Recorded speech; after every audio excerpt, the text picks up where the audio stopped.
right, good morning, everyone. My name is Jenna. I'm a Built Environment Initiatives Coordinator with the Community Energy Association.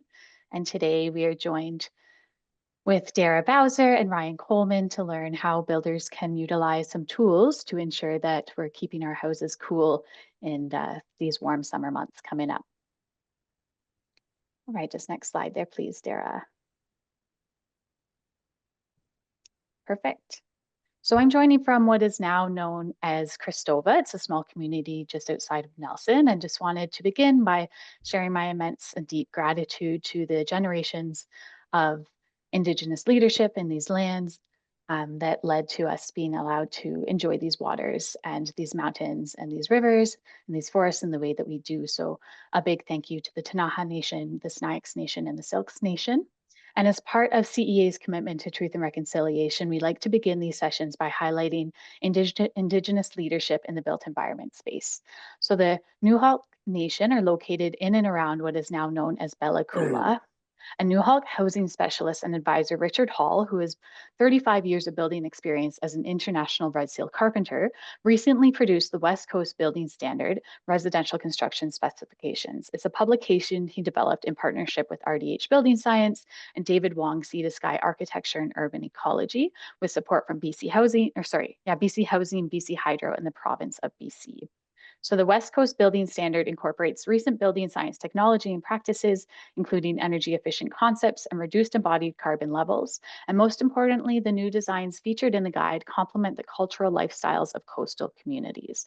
So one of Richard's intentions with the West Coast Building Standard is that it can be used as a model that can be edited and adapted to meet each nation's unique needs. So you can learn more and view the guide just following the QR code at the bottom of the slide there. All right, just next slide, please.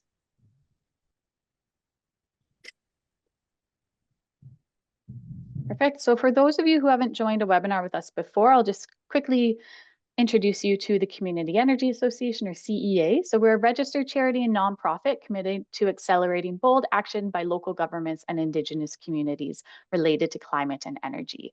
So CEA's work recognizes that the built environment is a main source of community-based energy and greenhouse gas emissions, and that action in these sectors can not only result in significant GHG emission reduction, but can lead to enhanced community resilience and energy security while increasing the comfort, health, and safety of our homes. CEA has been involved in the building industry, education, and capacity building for almost a decade. And on the next slide there, I'll just introduce a couple of our projects. So just the next slide, please, Dara.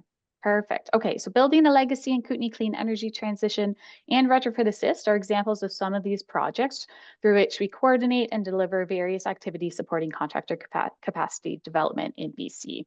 So building a legacy north and KSET work to fill gaps in industry education and training across BC with a focus on the cold climates of northern communities and rural communities across the Kootenay and Boundary regions.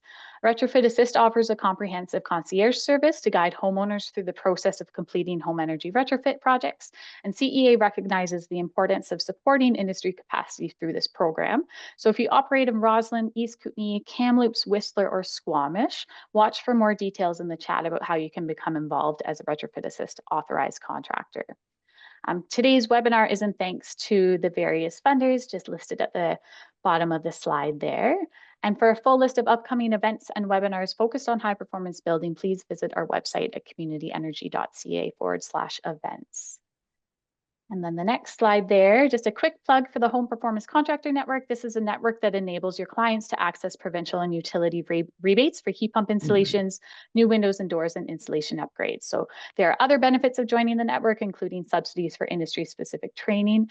And feel free to connect with us directly if you have any questions or want to learn more, or you can reach out to the email address just on the slide there, the info@homeperformance.ca. All right, and then one more quick plug on the next slide there. Perfect. So as this webinar is focused on HVAC best practices, I just wanted to quickly share a new micro-credential offered at BCIT. So the Residential Air-to-Air Heat Pump Specialist Micro-Credential consists of 5 courses that introduce best practices and design considerations to ensure quality heat pump installations. And you'll find the link there on the slides that we'll be sharing out to learn more information. And then we'll just introduce a few quick housekeeping items here on the next slide before I pass things around. All right, so before I pass things along to Ryan and Dara, just reiterating that CEA is dedicated to offering educational opportunities to all, no matter their current knowledge or experience level. So we prioritize creating a safe and welcoming environment for attendees to engage and participate. If you have questions as we go through today's webinar, feel free to pop your questions in the chat. If they're directly relevant to the content being discussed, I'll happily ask Dara on your behalf at that point. Otherwise, we'll save the remaining questions until the end of the presentation. We'll have ample time for your questions then. A copy of the presentation slide and a link to today's recording will be shared with you all within the next week or so. For those of you collecting continuing professional development points or CPD points through BC Housing, we'll be sending a confirmation of attendance email for those who stay for the full duration of the webinar. And with that, I'm going to pass things along to Ryan Coleman with Ecolighten Energy Solutions, who's going to introduce our keynote speaker. Thanks, Jenna. Yeah, for those of you who've joined us before, typically at these sessions, we have myself or Rob Pope, primarily Rob, delivering on HVAC design practices. I'm really happy today to have a new guest speaker, Dara Bowser, who I've been working with in this industry. We were just chatting with Jenna for the last number of years, supporting the organization of HVAC design professionals across Canada and helping bring in new systems, processes, and tools, and support for standards to improve the adoption of Part 9 residential building design in Canada. Dara is very experienced in this space. Been working as a consultant, HRV manufacturer, researcher, building code consultant for the past 40 years. He has his own firm, Bowser Technical, which is a consultancy doing HVAC system design as well as energy modeling and consulting. Projects that he works on are design, research, quality assurance, fault investigation. And he's a founding member of HVAC Designers of Canada, which we'll talk about as well as ourselves, which we'll talk about, or what he'll talk about, and I can jump in momentarily. So it's a real pleasure to have somebody with the vast experience and knowledge of Dara here to share what's been a recent development that's been led in British Columbia, which is around what to do with overheating and guidelines for the new cooling requirements in houses in new construction. So with that, Mr. Bowser, I will turn it over to you, sir. Thanks, Ryan. I really appreciate it. Made me feel great. Today agenda, we're going to go over HVAC Designers of Canada, the BC Building Code, and the overheating protection requirements, how to use F280-12 to meet those requirements, the guideline on single zone cooling that has just been published. We'll run through a case study, and then we'll talk about compliance and verification and what comes after that. HVAC Designers of Canada, I don't know how long like 5 or 6 years, I think, so it makes us relatively new. But HVAC designers are a distinct group of people. Now, they may be solo designers. They may work for home builders. They may work for HVAC contractors, wholesalers. But they liaise with all the stakeholders in the industry: government, contractors, home builders, architects, equipment manufacturers, and we are trying to bring organization to that field, which up to now has been kind of fractured. We advocate for the growth of the industry. We advocate for quality. We advocate for industry standards, and we advocate for capacity building. And one of my pet advocacies is that we want to see good quality HVAC design available to all Canadians. Right now, it isn't. If you're building a home in Canada, sometimes you can have access to good quality HVAC design. Sometimes it's just not available where you are. Um, um, we work with all the stakeholders. We have advocacy objectives for clarity of legislation. And for example, right now, well, in the recent past, we worked with BC Building Code people and stakeholders in BC to clarify what single zone cooling or protection from overheating meant in terms of complying with the building code. And now we're working at the national building code level on the same issue. And really, it's a matter of assisting the people in those codes bodies to understand what is a workable requirement, what isn't. We also support designers with third-party verification of designs, and that supports building officials and the industry. And one of our objectives is to really define and support HVAC design as a career path. A lot of people up to now have just fallen into it, but it is a real viable and rewarding career. And so we're trying to define what that is and how a person could move into it and thrive. Cooling in Part 9 buildings, a lot more important now than it used to be. In BC, there are 4 real components: the building code, the BC building code, and it has a key requirement is that heating and cooling appliances must be sized using the CSA F280-12 standard. It's not, some municipalities enforce the requirement to make a submittal to show that a person has, but it's a requirement for all homes, even if the authority having jurisdiction is not asking for it, it still should be done. And recently, the BC Building Code was updated to require that a new Part 9 residential dwelling unit have at least one space, which is designed to have a maximum temperature limit of 26 Celsius. There's a recent bulletin that was issued by the building code folks on this issue. And the sentence in the building code 933.3.1 is pretty specific. It says that, you know, so you have to have this one space that's capable. You have to have cooling facilities that are capable of maintaining that space at not more than 26 Celsius. But the guideline that was issued really didn't specifically say how a person would do that.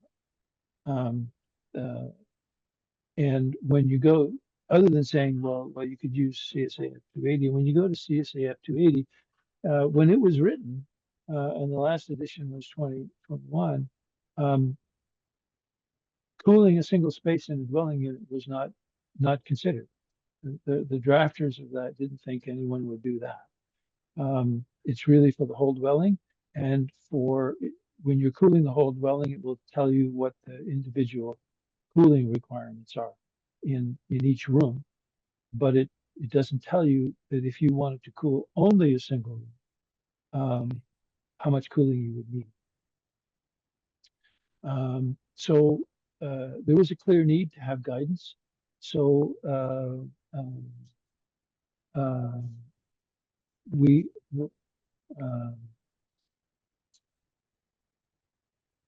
sorry, skip a beat. One of the things that HVAC Designers of Canada has done is it verifies software that meets the CSA F280 requirements.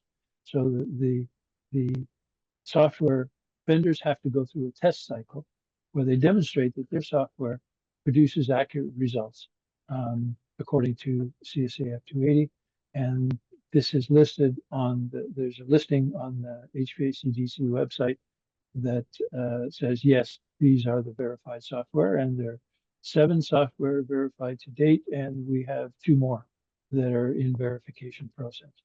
And it's actually interesting to realize that the F280-12 standard itself says that if a software represents itself as as being compliant with this standard, it must be verified.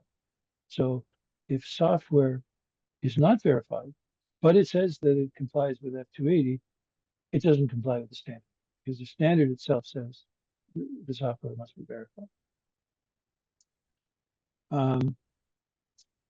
We get to the guideline on single zone cooling. There was a clear need. We got together with the Thermal Environmental Control Association, TECA, and other stakeholders, representatives from home builders, from energy evaluators, from the building code folks in BC. And we put together a guideline on how would you determine the capacity of cooling equipment for a single zone in a house. Now, F280 has basically all the components you need, but it doesn't say how you use them to come up with the result you need. So that's basically what's done in this guideline. It's important to note that the guideline doesn't consider the use of passive or non-mechanical cooling strategies. It only considers, when you get to the end of the line, it's the size of a cooling unit. That is the result. The other way of saying that is that you can't use this guideline to determine that cooling is not required. There's no, it will always tell you that cooling is required. And there's a case for saying that cooling will always be required if you take the occupants of the home and put them in a single room for any length of time. The guideline covers design temperatures, zone identification, occupancy, design temperatures, and at the end of it gives you a cooling system capacity. And there's also a form that helps you present that information. We're talking Dara, about some, yep. just before you get into the case study, I just wanted to emphasize one thing, or two things. One is that last year, the information bulletin was published from the province of BC, and we heard within the industry within the province, okay, well, now what do we do? Like building officials were like, how do we do proper compliance and verification on this? And then building professionals were like, and how are we going to, even though it's referenced in the information bulletin F280 and HVAC Designers of Canada and TECA, how do you actually apply this and demonstrate it, right? And so Yep.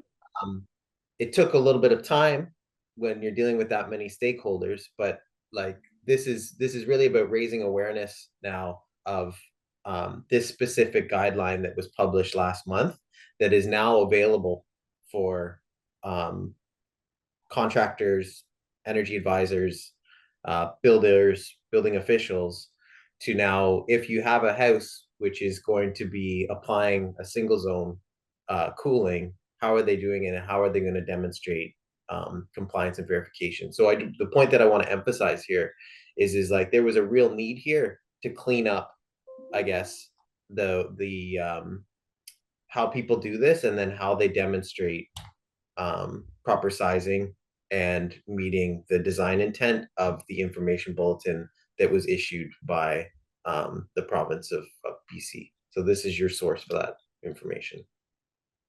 Yeah. No, it was a clear need. Yeah. I kind of glossed it over and said, "Yep, it was obvious." Anyone look at it and say it's obvious that there's a need here to clarify things. And even as a designer, someone would come to us and say, "We want you to design the cooling for this room." And we say, "Well, we don't know how to do that." "What do you mean you don't know how to do that? You design cooling systems." He said, "Yes, but we're not going to invent the wheel here. We need an industry guideline. We need a document put together by wise people to say how you do this. Yeah. Because we don't think we're that smart to come up with a new method all on our own." Exactly. So let's get into it. This is what do you need for single zone cooling. And let's preface this by saying, well, if you have central cooling, you're not going to do this. If you have a house, forced air, central cooling system, don't need single zone cooling. This only happens when you have a house without a forced air system, and you need to respond to the requirements of the building code. And you know, there are many homes, new build homes in BC that they don't plan to have air conditioning. So for those homes, maybe they have in-floor heat. Um, uh, this is a new requirement, but this is how you would go about it in those situations. Single zone could be a single room, group of rooms. It should be clearly identified on the architectural drawing. Say this is the single zone, the cooling zone. The occupants is the number of bedrooms plus one. So if you get 3 bedrooms, that's 4 people. The cooling zone is recommended to have the following features: doors or other closers to separate it from adjacent space. And if there's no doors, then you should be including the adjacent spaces in the cooling zone. Minimum area of 4.5 square meters per occupant. So if you had 4 occupants, 3-bedroom house, that'd be a 14 by 14 room. Which is a decent size, but not huge. At least 1 electrical outlet. And I think if you look at the electrical code of 14 by 14, most 14 by 14 rooms, you'd have at least 1, maybe more electrical outlets. Has to have some sort of ventilation, could be exhaust, could be supply, could be the central HVAC system. But then that's an odd case because we said in preface, if you have a central HVAC system, then you wouldn't be doing this. But it's in the guide anyways, that if you're going to have ventilation from the central system, this is how you account for it. We use the outdoor design temperature from the building code. It's accessible as most BC locations are in there. We use 24 Celsius indoor temperature, the same as you would use for normal heat gain calculation. And people are going to say, but the building code says 26. So why are you using 24? Hey, well, we want some measure of, we want some safety factor. We're using the outdoor design temperature from the BC building code. And we know that during an extreme heat event, it's going to be warmer than that. But we're using the normal outdoor design temperature. So if we use 24, it gives us a little safety margin. And it's also convenient because if it's a new home, you would have done at least a heat loss for every room in the house, according to F280-12. And most software also generates the cooling load. And the standard indoor temperature for those calculations is 24. So by doing this, it allows us to use the data from that other calculation and just pick it up without having to recalculate everything to 26 Celsius. So the heat gain through the outside windows, walls, floor, the same as a normal heat gain. We can plagiarize it from the whole house calculation. The heat gain from the adjacent spaces, as if the adjacent spaces are at the outdoor temperature. They're not being cooled. We assume they're going to be the same as outdoor temperature. So we calculate the heat gain from that. We calculate the heat gain from the occupants, 70 watts per person. We allow for electrical loads. And, you know, if people are in a room for any length of time, you'd expect that they're going to have the communication appliance, cell phone charger, maybe a TV, and maybe they'll have an electric kettle or a microwave or something. They're going to have electrical loads in that room. They're there for any length of time. So there's a guidance on what a designer should allow for those electrical loads. There's guidance on what a designer should allow for air leakage, 0.3 air changes per hour on the volume of the room. For ventilation, 7.5 CFM per person. If the ventilation is by a central forced air system, there's guidance on that, which is you know, pretty easy, half a CFM for the size of the zone, so it's easily calculated.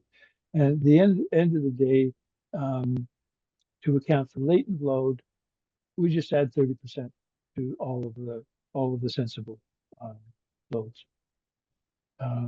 It's not, that is not the most precise, but it's drives to an answer in without making things too complicated. The house I'm going to use for this example is the CCHD house. Now, the Canadian CCHD stands for the Canadian Centre for Housing Technology. It's on the research campus in Ottawa, and there are two identical houses side by each. And these have been used extensively for research of all types, for HVAC, for radon, for building components, for window shades. It just goes on and on and on, because what they do is they implement one measure in the test house, and then the reference house doesn't have the measure, and they compare the performance of the two homes through wind, rain, weather, and also this is the core house that's used for F280-12 verification, because there's extensive data as to, well, how much heating do you really need at the design temperature? And the data is there for this house. So, you know, we were able to validate not only the software, but also that F280 is very accurate for a Canadian home, because we could reference the data in this home. About 3,000 square feet, 4 bedrooms, you know, classic master bedroom over the garage. And this is the cooling zone that we've selected, master bedroom, closet. I suppose some people could argue, well, you should have included a bathroom, but I didn't. If you do it on your own, you can include the bathroom if you want. But that's a reasonable space, 360 square feet. 4 bedrooms means 5 occupants, 200, which you need a minimum of 240 square feet. This example is done for Vancouver City Hall location. The cooling outdoor design temperature is 28 Celsius. So we're doing it, we're assuming outdoor is going to be 28, indoor is 24 Celsius. Exterior walls, nothing extraordinary, 2x6 R22 with brick. Ceiling R60 cellulose blown, exposed floor 2x10 R31. Windows, very ordinary for nowadays, kind of your minimum new build. R2 and a solar heat gain coefficient of 0.47. And the window, you see there's a large window in that master bedroom, and the front door is facing south. So what do we get? We get, if we take the outside envelope, the surfaces are exposed to the outside, ceilings, exposed floor, walls, windows, we get 1,100 BTUs per hour about of cooling. And you see the window, obviously, it's the largest component of that. The heat gain through the interior, the adjacent spaces, interior partitions, doors, and there's a small floor area that's exposed to below. There's no insulation. 2x4 walls, drywall both sides, hollow core doors. So the heat gain is 2,300 BTUs per hour about. You know, it is notable that the heat gain from the adjacent spaces is actually more than the heat gain from outside at this point. But that could be changed by if you insulated those 2x4 walls with R14 bat in them, then you would cut this heat gain in less than half. It would go down to about 900 BTUs per hour. And you know, you think about it in the big picture. You know, you're building a house, and you know, it could be a selling feature. Have a single zone cooling unit in the master bedroom, and have some sound control bats in the walls. So it's not unreasonable to have that as a feature for a house. Occupants 1,100, 1,200 BTUs per hour. The electrical requirements 800 watts. Gives you 2,700 BTUs per hour for a total of 3,900 BTUs per hour. So that's the we'll see later on, that's the largest single component of cooling. Ventilation, 5 people, 7.5 CFM, air change, 14 CFM. It's only 336 BTUs per hour. If you add all those up, you get 10,000 BTUs per hour. So you're going to have a 1-ton mini split somewhere in the bedroom, and you meet your requirement. If you look at those, you'd see the air change and ventilation is not significant. Occupant and internal gains, those are significant.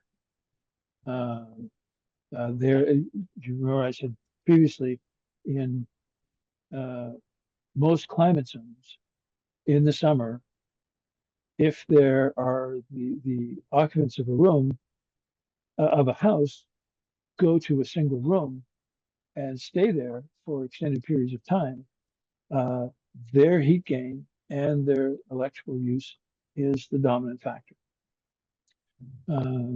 Heat gain through the interior floor partitions and doors.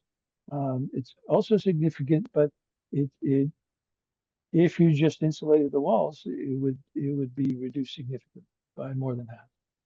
And the heat gain from the exterior surfaces are not as significant as you might think.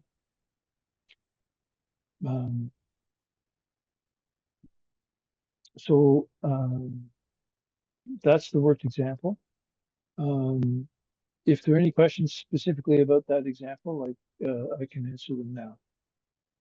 We do have a question just asking if there's a requirement for exterior egress in the cooling room, or is the interior door sufficient?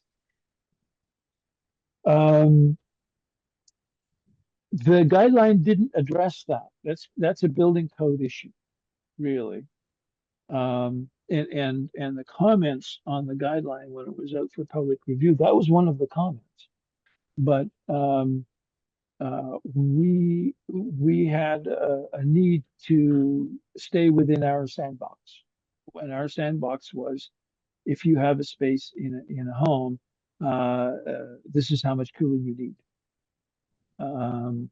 And so, you know, the BC Building Code says, well, you should have one space in the home that is able to has equipment that is capable of maintaining the interior temperature of not more than 26 Celsius.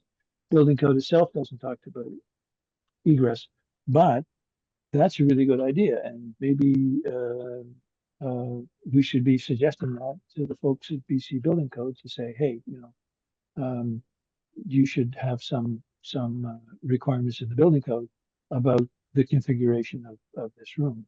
I know during the development process, it was pretty contentious when we were saying, you know, we need a minimum area.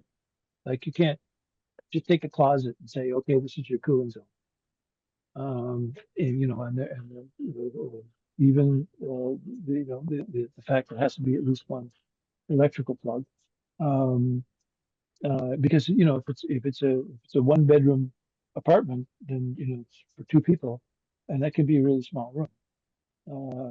So, you know, that would be something that should be considered by the building code folks, and I'll look forward to that discussion. But we didn't have it in our guideline. Yeah, great, thank you. And then Bruce just had a follow-up question to that. Could this room be built in a basement cold room with an uninsulated slab?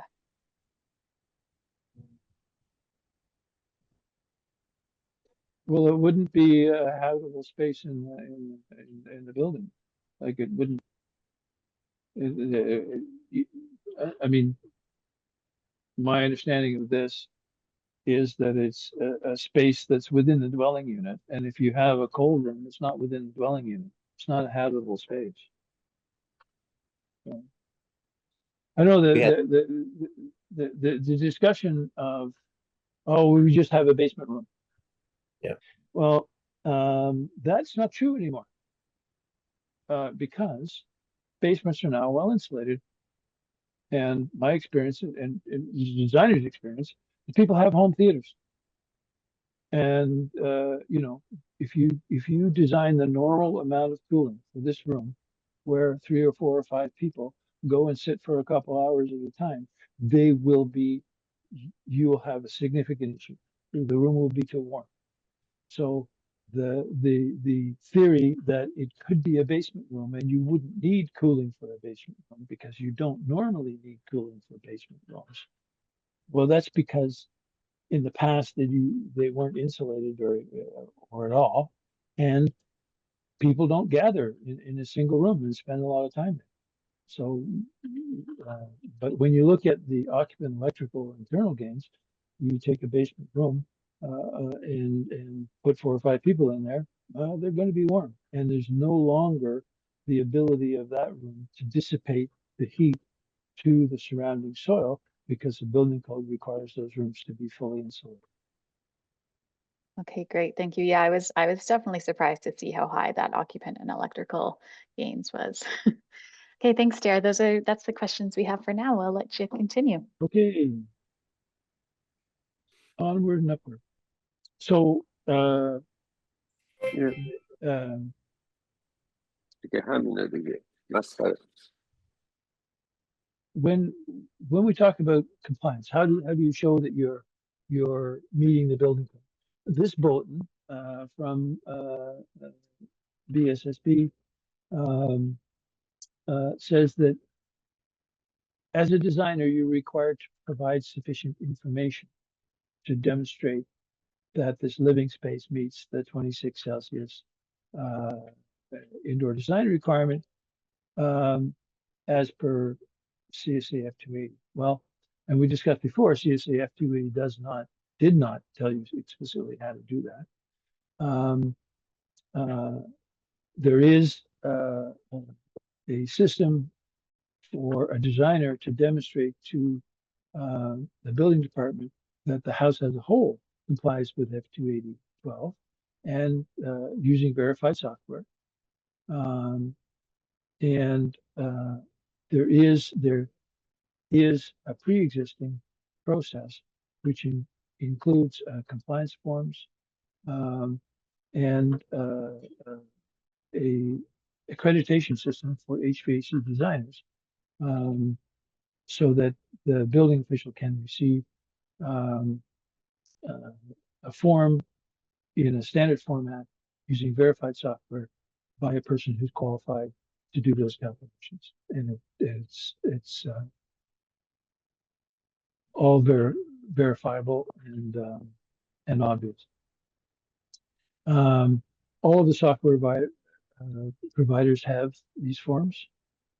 And there's the cover sheet that shows the results, the key result values, and also the qualifications of the person who is preparing the calculations, and that this person takes responsibility for these verifications. It's worth pointing out that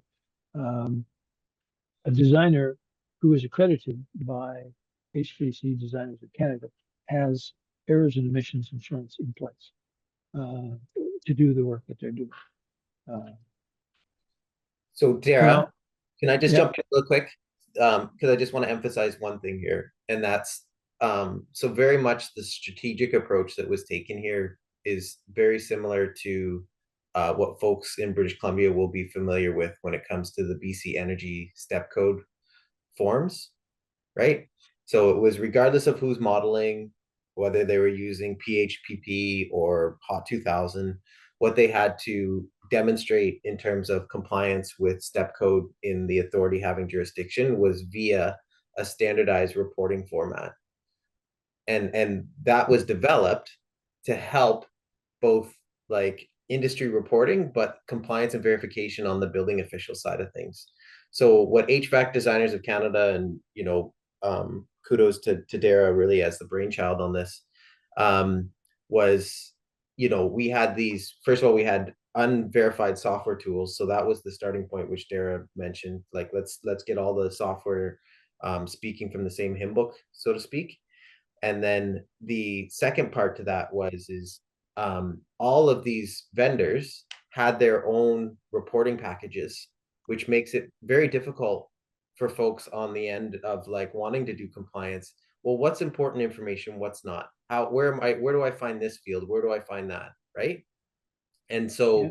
what we did with the software vendors and what Dara was sort of was mentioning there is worked with them to not only have, which was already a requirement within F280, which was demonstrate standardized reporting of your inputs, but now it's standardized reporting of the actual loads themselves, both room by room and the total loads. So whether you use Tekka or whether you use Avenir or whether you use RightSoft or whatever, you have a upfront reporting package that is in the exact same format. So when a building official receives that, it's irrelevant, really. Well, I shouldn't say irrelevant. It doesn't matter as much what the software tool is, because it's all going to be reported in the same way. So they can all have their own commercial custom pie charts and line graphs and reporting packages and all those sort of sweeteners, which is great. It makes them unique to themselves. But at the end of the day,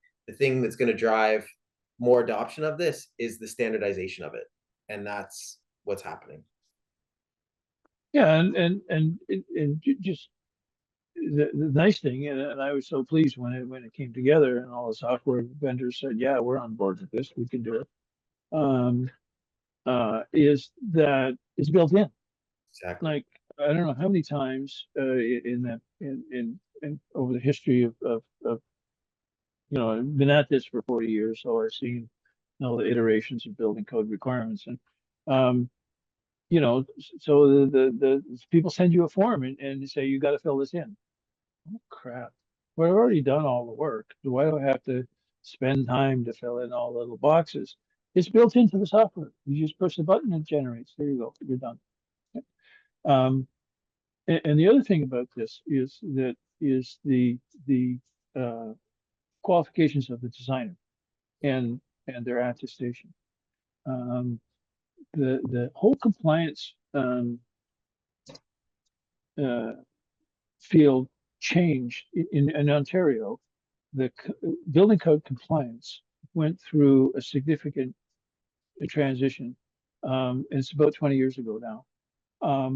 And one of the key things that the building code branch did in Ontario is said, okay, any designer must state explicitly on their design that they take responsibility for the design and who designed it, and they must have a registration. And that changed the attitude of some people. That, we were seeing, sometimes someone would fill in the form and not sign it, and they send that into the city. Well, hang on, people are supposed to be, if they're going to send in a calculation, they should be proud of it. They should take responsibility for it, and they shouldn't put it all on the shoulders of the building official to make sure it's right. That's not their job.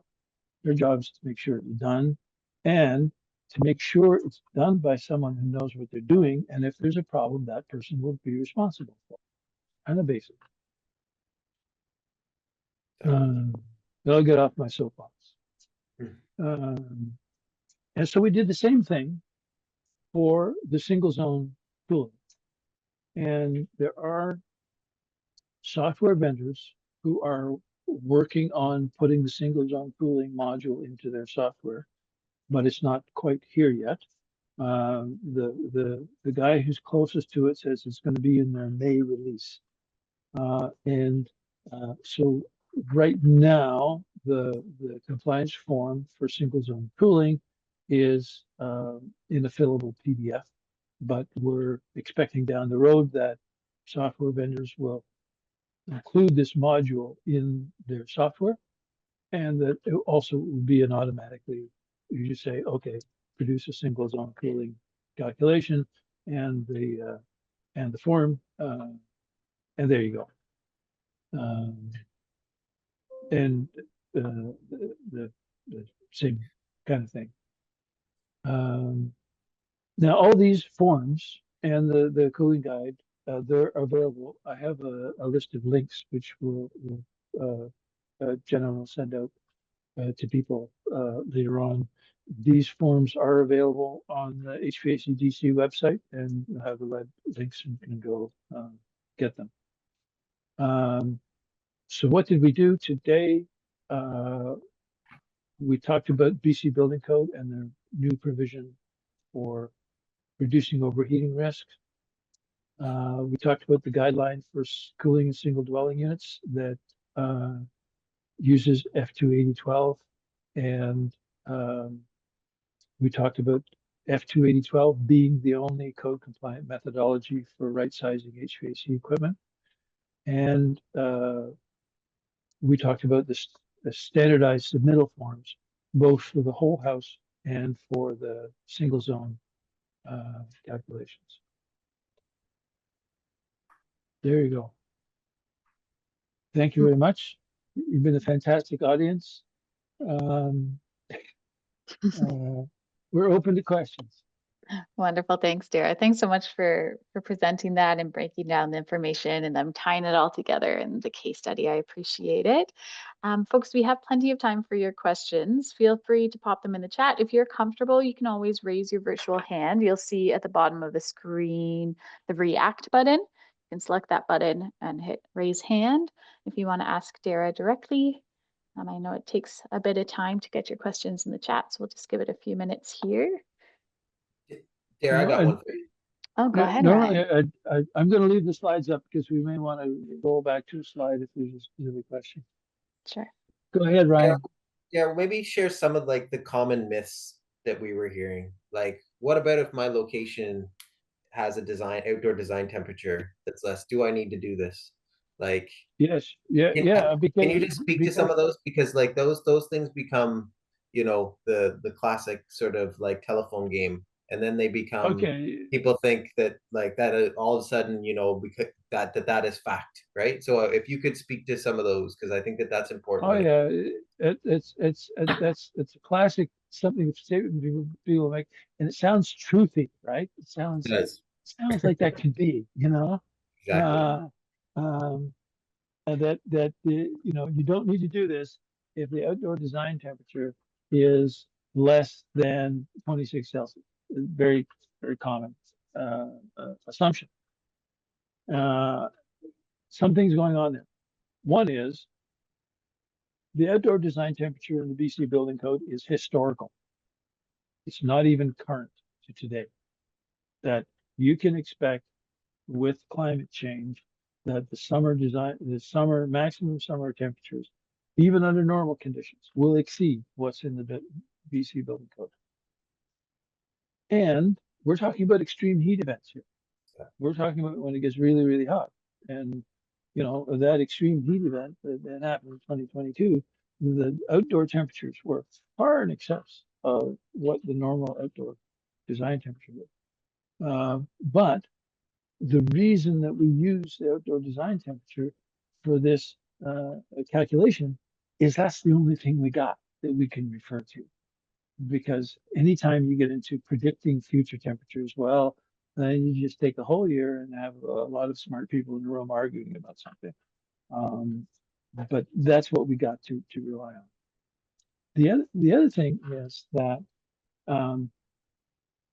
if you're saying that if the outdoor temperature is 26 and I want to avoid having more than 26 in the room, well, what about the occupant and electric internal gains? What do you do with those? Where do they go? Because if it's 26 inside and 26 outside, they're going to stay in the room, and they're going to raise the interior temperature above 26. And so that means you have to create a temperature difference. So it has to be higher than 26 in the room if the outdoor temperature is 26 in order to dissipate the heat through the building envelope or ventilation or so on and so forth. And you can actually see that here that the exterior walls are not very good at dissipating heat. They're good at not letting heat in, but that means they're good at not dissipating heat. So it doesn't work. That when you get, in this case, say all 5 people went to the room, and they had to be there for an extended period of time, that room would overheat, even if it was 26 up, and even if it was less than 26 up, it would probably still overheat. Yeah, you're getting close. Actually, to get into trivia, Todd at TECA ran. National Building Code people were interested in this, and they were saying, nah, if it's cold out, you don't need this. So we ran a whole bunch of simulations, like even in Nunavut, Dawson City, Yukon, Klondike. You still need cooling. Doesn't Yeah. Alert was one of the locations. matter. Yeah, somebody on the committee said alert. And we said, okay, we'll run an alert for you if you think you don't need single zone Yeah. cooling, but if I you mean, have an insulated room, that slide speaks to it, like almost a third of a ton of cooling, just because of the people and the electrical, right? Yeah. Okay, I think there was another question before I ask any more. Yeah, perfect. We have a couple questions. And as we go through these questions, folks, if you've joined us before, you're familiar with this poll, but we're just going to run a quick feedback poll so we can hear from you about future topics you'd like to learn about. So the first question here, Dara, is there a registry of HVAC designers across BC? it's not BC specific. But if you go to the HVAC website and you look at the accredited designers, there is the designers declare whether or not they're capable of doing designs in BC. So it's across Canada, but the designers self-identify as to whether or not they can do designs in BC. Great. Some And do, some don't. what was that website? Sorry. Well, it is. I'll put the links up. Thank you.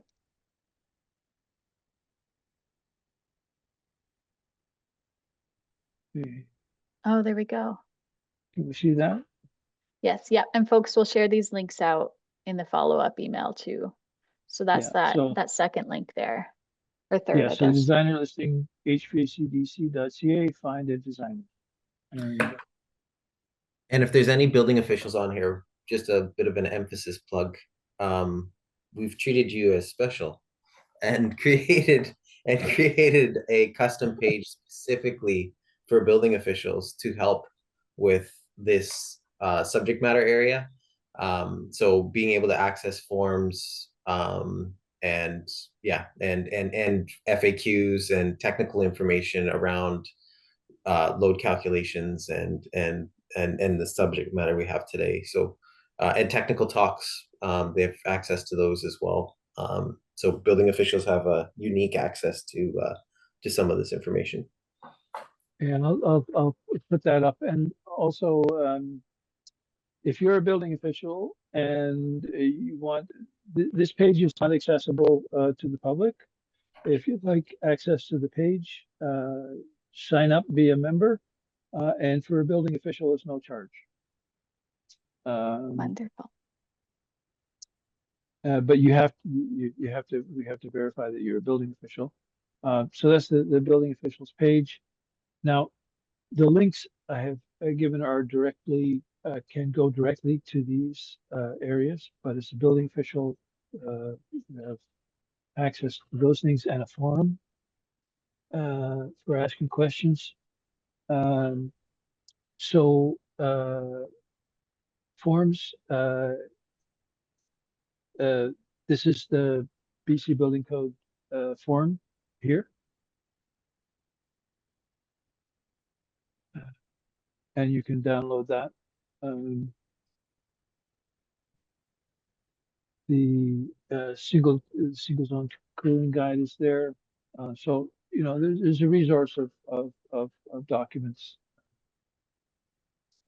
there that you can access. Also for building officials,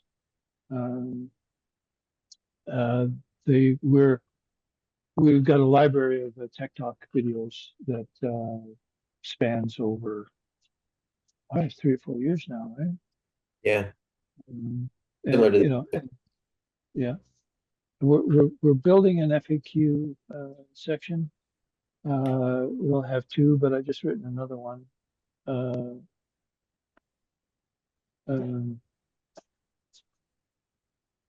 on frequently asked questions.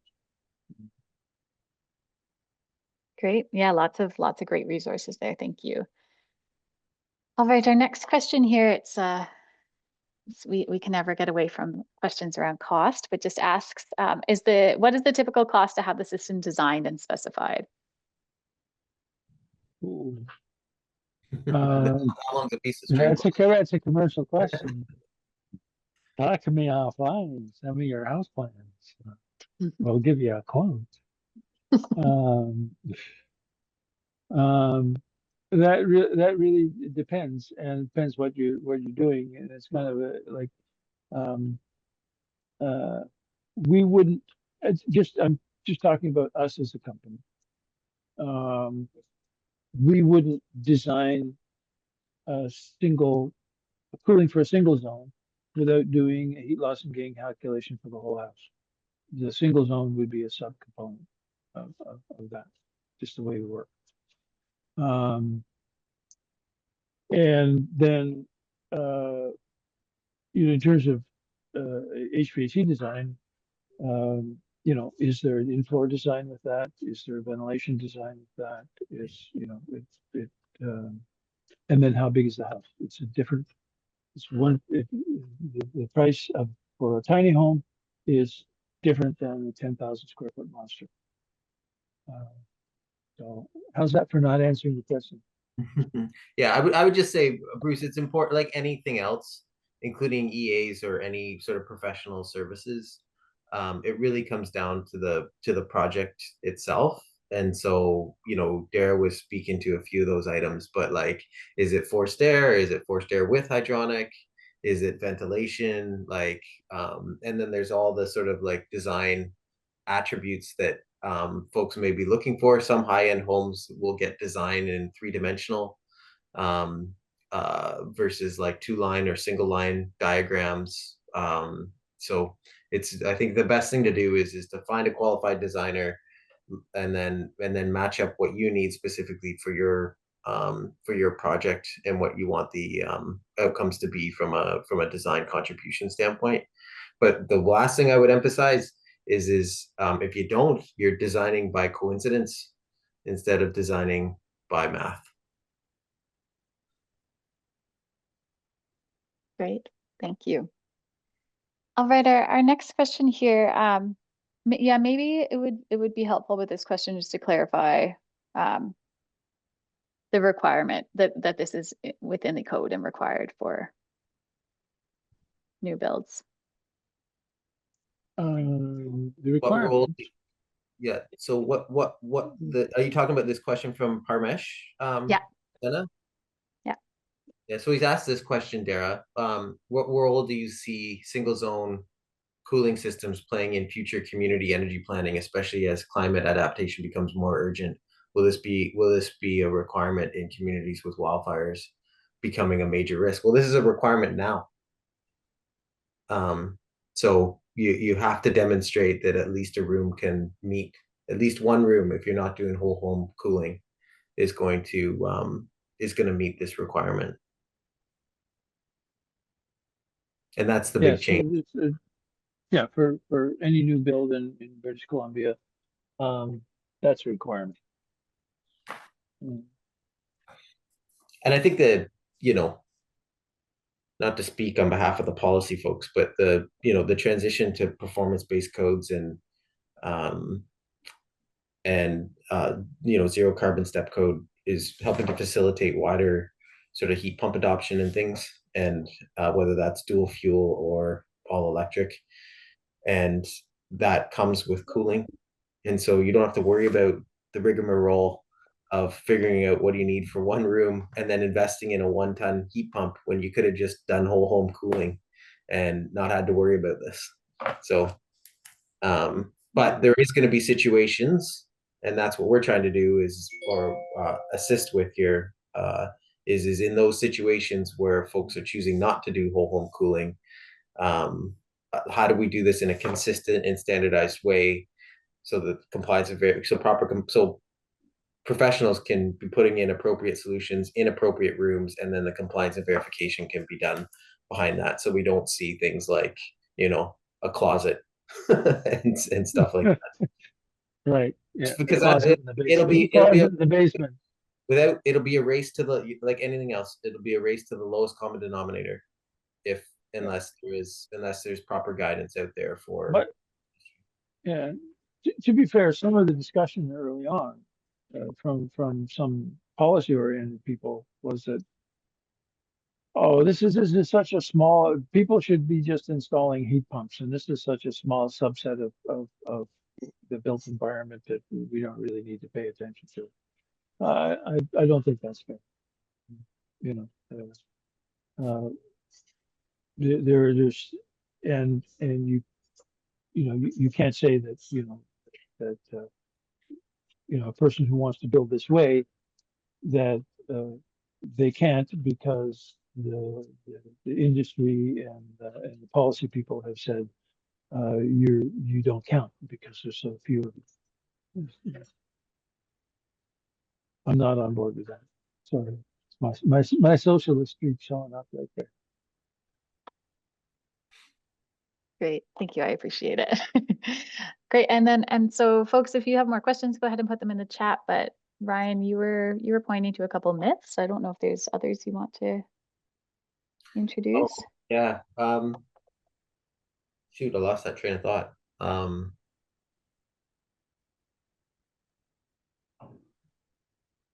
We talked about basement rooms. We talked about Yeah, the basement, but that was debated. temperatures. Exactly. Can I just use a basement room? We did that one. I Yeah. think those were the two big ones, right there, when we were debating as a group. Yeah, can we just use a basement room and if the outdoor temperature is lower than 26, well, we really don't need this. Yeah. And northern communities and so on.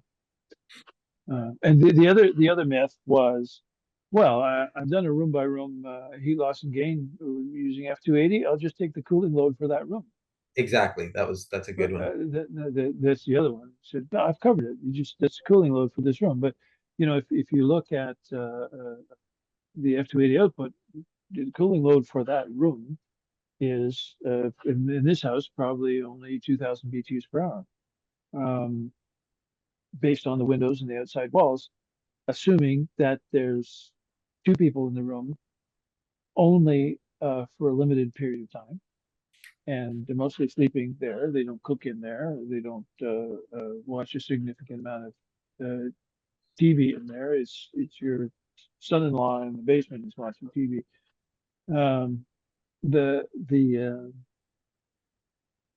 And all of the adjacent spaces are the same temperature. Yeah. So all of those, that assumption that I can just pick out that number from the room by room heat loss and gain, and that's what I'll use. No, it doesn't work. And Dara, why can't I just put in a window shaker? Oh, well, you can, but it's not going to meet code because the code only really talks about things that are attached to the house. Permanent. So simply putting in a portable air conditioner is not going to be compliant. That was the last one I was. No, but it's if I can segue, there's a really interesting unit that has been brought in by Medea. Yes. It's not a window shaker, but it's not really a built-in heat pump. It's not really a permanent heat pump.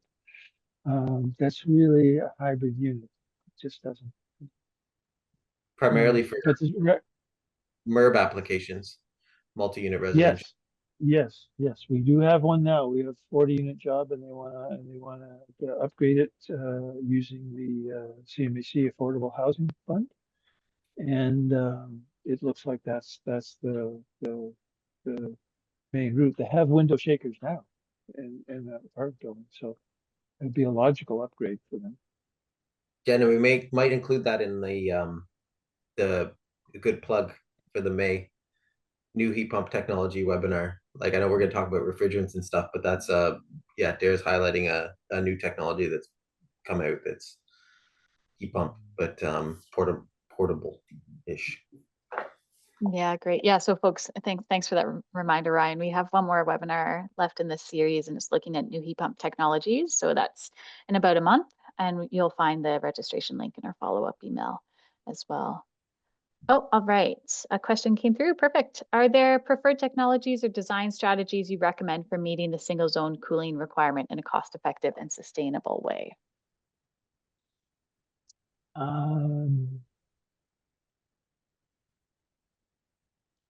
Mini split heat pump, basically. That's what we're Mhm. talking about.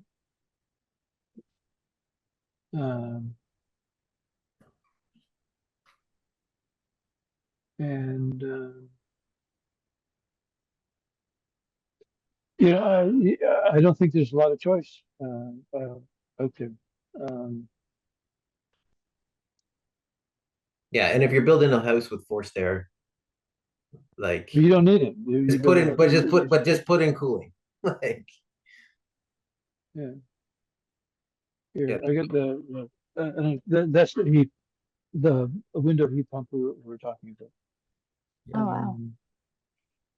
And you can see how basically it hangs on the windowsill. And you don't have the issue of one is if you have a mini split on a MERB and you're 3 stories up, what do you do with the outdoor unit? You know, do you put it on a wall bracket and some young man has to go up there in the ladder to service it? I don't know. Yeah. Um, I don't know if the safety people would be on board with that. Um, uh, but that's you know, in terms of the question that was asked, that's pretty well the only option we have right now is a mini split. A heat, and it should be a heat pump. And why should you spend your money on an air conditioning? You could also have cost-effective heating. And swamp coolers, the swamp coolers don't have ratings, and swamp coolers depend on it being dry outside. And there's no reason to believe it's going to be dry outside. Now, if you read the coroner's report, they said in some cases that a fan would be very helpful, but there's no standard that you can point to from a code and regulatory point of view that's saying, well, how big a fan do you need? And, you know, what's the mean air velocity? And even then, how do you dissipate the internal gain? There's only really, you know, when you get into what's available, that has certified performance ratings, that has a service network, that you know that you can reliably say, yes, this is going to work from a technical and regulatory point of view. You pretty well got a mini split heat pump and then you go. yeah. Yeah, great. And then this heat pump that you're featuring there, the packaged window heat pump, that is not allowed in this code requirement. It's a really good question. Gray area. Yeah, this is because a window shaker that is temporarily installed in the window frame and plugged in, you know, is that's not acceptable. We know that. A through the wall unit that has a permanent sleeve, like you have in a hotel room, even though it's plugged in, I think that would be acceptable myself. But you know, it's really the building official who's involved who has to make the the determination, because the cooling guideline doesn't say this unit is acceptable, that unit is not acceptable. It just says if you need to know how big the unit should be, this is the calculation that you do that gives you that answer. Yeah, what sizes do these come up to? Um, Oh, sorry, I should know this too. I think I think there's only one size and it's 9,000 BTUs per hour. Yeah, that seems to ring a bell. So just under a ton. Which in this room, yeah, that it looks like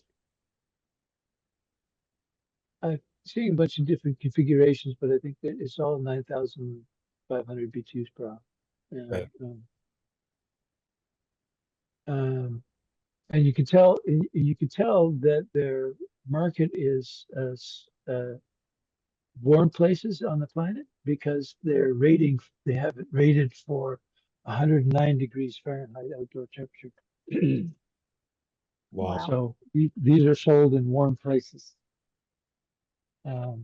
which is, part of the big picture of our planet is that a lot of warm places on this planet, the people are saying, well, we should have air conditioning too.